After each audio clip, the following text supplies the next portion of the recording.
अदिनिया वर्षारे धान क्षेत्र होइतिबा क्षयक्षति बुली देखिले उपमुख्यमंत्री प्रभाती परिड़ा।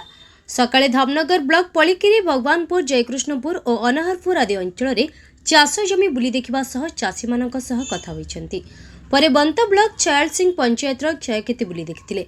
परे भद्रक सर्किट हाउस रे गणमाध्यम को सूचना दे कहिथिले भद्रक जिले में 71% धान अमल होइछि सरिछि। 497 हेक्टर जमी रे धान कटा होई पड़िछि। क्षयक्षति रिपोर्ट गला परे बीमाभुक्त बीमा करि नथिबा समस्त चाषी को सहायता प्रदान कराइजिबो। दैवी दुर्विपाक रे भांगी न पड़ी चाषी माने धैर्य धरिबाको अनुरोध करिसेंति।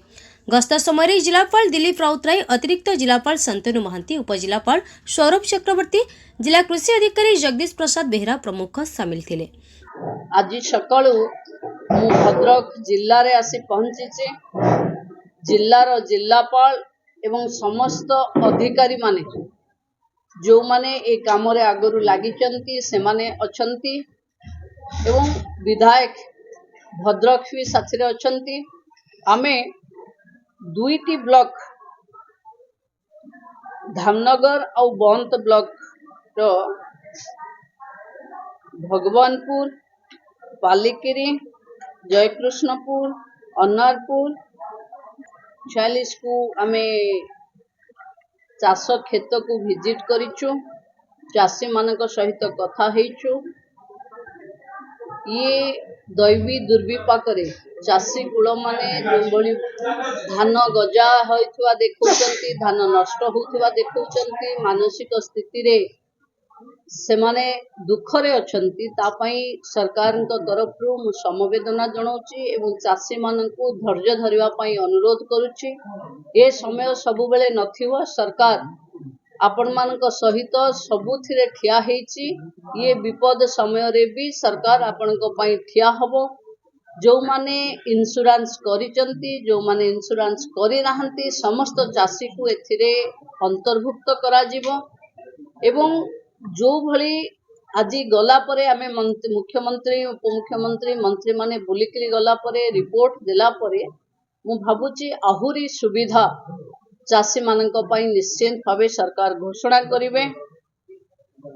ये भद्रक रे पाखापाखी 71% हार्वेस्ट हे जाइची। बाकी 497 हेक्टर धान कटा हेकिरी पड़ीची।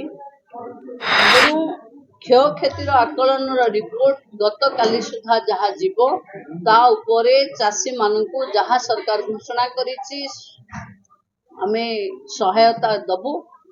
आमे आज जिलापाल एवं समस्त टीम को मु निर्देश देइची गोटिए भी योग्य हिताधिकारी बा जो मानकर चाषर क्षति हेची से माने वंचित हेबेनी। समस्त को सहायता मिलिला भली व्यवस्था तैयारी हबो। एवं सभा शेष रे मु एतिकी अनुरोध करिवि चाषी भाई मानकु आमे अनेक थर अनेक दैवी दुर्विपाक देखिचे। ये दैवी दुर्विपाक रे भांगी न जाई पुणी थरे निज को निजे ठिया करंतु। सरकार प्रशासनिक अधिकारी माने समस्ते तांको पाखे पहुंचीबे। लोकंक सरकार रे लोकंक पाखरे सरकार अछि।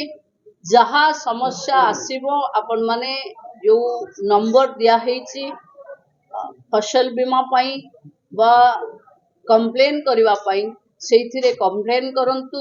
एबे जो 48 घंटा 72 घंटा कोहा होथिला आसंता काली जाय आपण माने ताधरे रजिस्ट्रेशन भी करि परिबे।